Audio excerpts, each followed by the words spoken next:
ನಮಸ್ಕಾರ ಎಲ್ರಿಗೂ. ನಮ್ಮ ಮಕ್ಕಳ ಬ್ರೈನ್ ಪವರ್ ಹೆಚ್ಚಿಸೋದು ಹೇಗೆ, ಅವರ ಕಲಿಕೆ ಬೆಳವಣಿಗೆಗೆ ಯಾವ ತರಹದ ಆಹಾರ ಕೊಡಬೇಕು, ಬನ್ನಿ ಇವತ್ತಿನ ಈ ವಿಶ್ಲೇಷಣೆಯಲ್ಲಿ ಮಕ್ಕಳ ಮೆದುಳಿಗೆ ಶಕ್ತಿ ತುಂಬುವ ಕೆಲವು ಅದ್ಭುತ ಆಹಾರಗಳ ಬಗ್ಗೆ ಮಾತಾಡೋಣ. ಹೌದು, ಇದು ಪ್ರತಿಯೊಬ್ಬ ಪೋಷಕರ ಮನಸ್ಸಲ್ಲಿರೋ ಪ್ರಶ್ನೆ ಅಲ್ವಾ? ನಮ್ಮ ಮಕ್ಕಳು ಚೆನ್ನಾಗಿ ಕಲಿಬೇಕು, ಗಮನ ಇಟ್ಟು ಕೇಳಬೇಕು ಅಂದ್ರೆ ಅವರಿಗೆ ಬೇಕಾದ ಸರಿಯಾದ ಇಂಧನ ಯಾವುದು? ಉತ್ತರ ತುಂಬಾ ಸಿಂಪಲ್. ಅದು ಅವರ ಊಟದ ತಟ್ಟೆಯಲ್ಲೇ ಇದೆ. ನೋಡಿ, ನೀವು ಏನನ್ನ ತಿನ್ನುತ್ತೀರೋ ಅದೇ ಆಗ್ತೀರಿ ಅಂತ ಒಂದು ಮಾತಿದೆಯಲ್ಲ, ಅದು ಬರೀ ದೊಡ್ಡವರಿಗೆ ಮಾತ್ರ ಅಲ್ಲ, ಮಕ್ಕಳಿಗೂ ಅಷ್ಟೇ ಅನ್ವಯಿಸುತ್ತೆ. ಅದರಲ್ಲೂ ಮೆದುಳಿನ ಬೆಳವಣಿಗೆ ವಿಷಯದಲ್ಲಿ ಇದು 100% ಸತ್ಯ. ಹಾಗಾದ್ರೆ ಇವಕ್ಕೂ ನಾವು ಏನೆಲ್ಲ ಕಲಿಯಲಿದ್ದೇವೆ ಅಂತ ನೋಡೋಣ. ಮೊದಲು ಮೆದುಳಿಗೆ ಪೋಷಣೆ ಯಾಕಷ್ಟು ಮುಖ್ಯ ಅಂತ ತಿಳ್ಕೊಳ್ಳೋಣ. ಆಮೇಲೆ ಯಾವ ಆಹಾರಗಳು ಬ್ರೈನ್ಗೆ ಪವರ್ ಕೊಡುತ್ತೆ ಅಂತ ನೋಡಿ, ಕೊನೆಗೆ ಈ ಆಹಾರಗಳನ್ನ ಮಕ್ಕಳ ಡಯಟ್ನಲ್ಲಿ ಹೇಗೆ ಸೇರಿಸೋದು ಅಂತ ಚರ್ಚಿಸೋಣ. ನೋಡಿ, ಮಕ್ಕಳಿಗೆ ಆಟ, ಒಳ್ಳೆ ನಿದ್ದೆ ಎಷ್ಟು ಮುಖ್ಯನೋ ಅವರ ಮೆದುಳಿನ ಬೆಳವಣಿಗೆಗೆ ಪೌಷ್ಟಿಕ ಆಹಾರ ಕೂಡ ಅಷ್ಟೇ ಅವಶ್ಯಕ. ಇದು ಒಂದು ರೀತಿ ಅವರ ಭವಿಷ್ಯಕ್ಕೆ ನಾವು ಹಾಕುವ ಗಟ್ಟಿ ಅಡಿಪಾಯ. ಹಾಗಿದ್ರೆ ಆಹಾರಕ್ಕೂ ಮೆದುಳಿಗೂ ಏನ್ ಸಂಬಂಧ? ನಾವು ತಿನ್ನೋ ಊಟ ಬ್ರೈನ್ ಮೇಲೆ ಹೇಗೆ ಪರಿಣಾಮ ಬೀರುತ್ತೆ? ಬನ್ನಿ ಇದರ ಹಿಂದಿರೋ ವಿಜ್ಞಾನವನ್ನ ಸಿಂಪಲ್ ಆಗಿ ಅರ್ಥ ಮಾಡ್ಕೊಳ್ಳೋಣ. ನಮ್ಮ ಮೆದುಳಿದೆಯಲ್ಲ, ಅದೊಂದು ಸೂಪರ್ ಕಂಪ್ಯೂಟರ್ ಇದ್ದಾಗೆ. ಅದಕ್ಕೆ ಕಂಟಿನ್ಯೂಯಸ್ ಆಗಿ ಎನರ್ಜಿ ಬೇಕೇ ಬೇಕು. ಆ ಎನರ್ಜಿನ ಸಪ್ಲೈ ಮಾಡೋ ಇಂಧನವೇ ನಾವು ತಿನ್ನೋ ಆಹಾರ. ಸರಿ, ಈಗ ಅಸಲಿ ವಿಷಯಕ್ಕೆ ಬರೋಣ.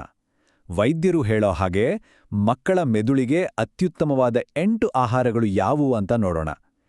ಇದನ್ನ ಪೋಷಕರಿಗೆ ಒಂದು ಬ್ರೈನ್ ಬೂಸ್ಟಿಂಗ್ ಟೂಲ್ ಕಿಟ್ ಅಂತಾನೂ ಕರೆಯಬಹುದು. ನಮ್ಮ ಲಿಸ್ಟ್ನಲ್ಲಿರೋ ಮೊದಲನೇ ಐಟಂ ಮೊಟ್ಟೆ. ಆಲ್ಮೋಸ್ಟ್ ಎಲ್ಲ ಮಕ್ಕಳಿಗೂ ಇಷ್ಟ ಆಗುತ್ತೆ, ಮತ್ತೆ ಮಾಡೋಕ್ಕೂ ತುಂಬಾ ಸುಲಭ. ಇದೊಂದು ನಿಜವಾದ ಸೂಪರ್ ಫುಡ್.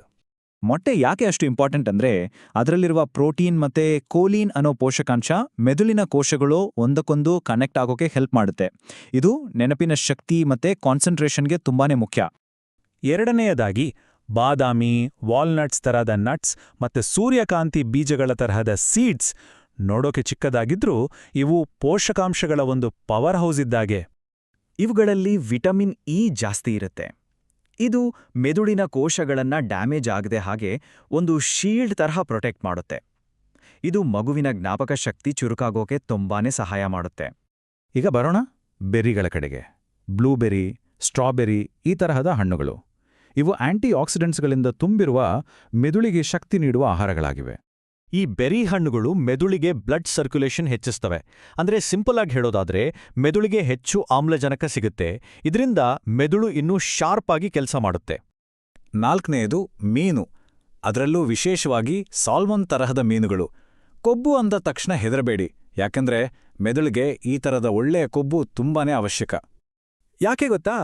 ನಮ್ಮ ಮೆದುಳಿನ ಸುಮಾರು 60% ಭಾಗ ಕೊಬ್ಬಿನಿಂದಲೇ ಮಾಡಲ್ಪಟ್ಟಿದೆ. ಮೀನಿನಲ್ಲಿರೋ ಒಮೆಗಾ-3 ಫ್ಯಾಟಿ ಆಸಿಡ್ ಇದೆಯಲ್ಲ, ಅದು ಮೆದುಳಿನ ಬೆಳವಣಿಗೆಗೆ ಮತ್ತೆ ಜ್ಞಾಪಕ ಶಕ್ತಿಗೆ ಬೇಕಾದ ಒಂದು ಪ್ರಮುಖ ಬಿಲ್ಡಿಂಗ್ ಬ್ಲಾಕ್. ಐದನೆಯದು ನೇರ ಮಾಂಸ. ಇದ್ರಲ್ಲಿರೋ ಐರನ್ ಕಂಟೆಂಟ್ ಮೆದುಳಿಗೆ ಆಕ್ಸಿಜನ್ ಸಪ್ಲೈ ಮಾಡಿ ಮಕ್ಕಳ ಕಾನ್ಸಂಟ್ರೇಷನ್ ಪವರ್ ಹೆಚ್ಚಿಸುತ್ತೆ. ಹಾಗೆ ಆರನೇದಾಗಿ ಮೊಸರು. ಇದ್ರಲ್ಲಿರೋ ಅಯೋಡಿನ್ ಮೆದುಳಿನ ನರಕೋಶಗಳ ಆರೋಗ್ಯಕ್ಕೆ ತುಂಬಾನೇ ಇಂಪಾರ್ಟೆಂಟ್. ಮತ್ತು ಇಲ್ಲಿ ಒಂದು ಸಖತ್ ಸರ್ಪ್ರೈಸ್ ಇದೆ. ಏಳನೇದು ಡಾರ್ಕ್ ಚಾಕ್ಲೇಟ್. ಹೌದು, ಇದು ಮೆದುಳಿಗೆ ಆಕ್ಸಿಜನ್ ಫ್ಲೋ ಹೆಚ್ಚಿಸಿ ಏಕಾಗ್ರತೆಗೆ ಸಹಾಯ ಮಾಡುತ್ತೆ. ಇನ್ನು 8ನೇದಾಗಿ ರಾಜ್ಮಾ, ಕಡ್ಲೆಕಾಳಿನಂತಹ ಬೀನ್ಸ್. ಇವು ಮೆದುಳಿಗೆ ನಿಧಾನವಾಗಿ ಆದರೆ ಸತತವಾಗಿ ಶಕ್ತಿ ಕೊಡ್ತಾನೇ ಇರುತ್ತೆ. ನೋಡಿದ್ರಲ್ಲ, ಮೊಟ್ಟೆಯಿಂದ ಹಿಡಿದು ಬೀನ್ಸ್ವರೆಗೆ ಪ್ರತಿಯೊಂದು ಆಹಾರಕ್ಕೂ ಒಂದು ಸ್ಪೆಷಲ್ ಕೆಲಸ ಇದೆ. ಕೆಲವು ನೆನಪಿನ ಶಕ್ತಿಗೆ ಸಹಾಯ ಮಾಡಿದ್ರೆ, ಇನ್ನು ಕೆಲವು ಗಮನ ಕೊಡೋಕೆ ಸಹಾಯ ಮಾಡುತ್ತೆ. ಇದೊಂದು ಅದ್ಭುತ ಕಾಂಬಿನೇಷನ್ ಅಲ್ವಾ? ಸರಿ, ಆಹಾರಗಳ ಲಿಸ್ಟು ಸಿಕ್ತು. ಆದ್ರೆ ಇದನ್ನ ಹಠ ಮಾಡು ಮಕ್ಕಳ ಊಟದ ತಟ್ಟೆಗೆ ತರೋದು ಹೇಗೆ? ಪೋಷಕರ ಕೆಲವು ಕಾಮನ್ ಪ್ರಶ್ನೆಗಳಿಗೆ ಈಗ ಉತ್ತರ ನೋಡೋಣ. ಮಕ್ಕಳು ಹಠ ಮಾಡ್ತಾರೆ, ಹೊಸ ಆಹಾರ ತಿನ್ನಲ್ಲ. ಇದು ಬಹುಶಃ ಎಲ್ಲ ಪೋಷಕರ ದೊಡ್ಡ ತಲೆನೋವು. ಆದ್ರೆ ಚಿಂತೆ ಬೇಡ, ಕೆಲವು ಸಿಂಪಲ್ ಟ್ರಿಕ್ಸ್ ಇವೆ. ಹಣ್ಣುಗಳನ್ನ ಸ್ಮೂದಿಯಲ್ಲಿ ಮಿಕ್ಸ್ ಮಾಡಿಕೊಡಿ, ತರಕಾರಿಗಳನ್ನ ಸಾಸ್ ಜೊತೆ ಸೇರಿಸ್ಬಿಡಿ, ಅಥವಾ ಒತ್ತಾಯ ಮಾಡದೆ ಸುಮ್ಮನೆ ಅವ್ರ ತಟ್ಟೆಯಲ್ಲಿ ಇಡಿ. ನಿಧಾನವಾಗಿ ತಾಳ್ಮೆಯಿಂದ ಪ್ರಯತ್ನ ಪಡೋದು ತುಂಬಾನೇ ಮುಖ್ಯ. ಸರಿ, ತಿನ್ಬೇಕಾದ್ದು ಗೊತ್ತಾಯ್ತು. ಹಾಗಿದ್ರೆ ಯಾವುದನ್ನ ಅವಾಯ್ಡ್ ಮಾಡಬೇಕು?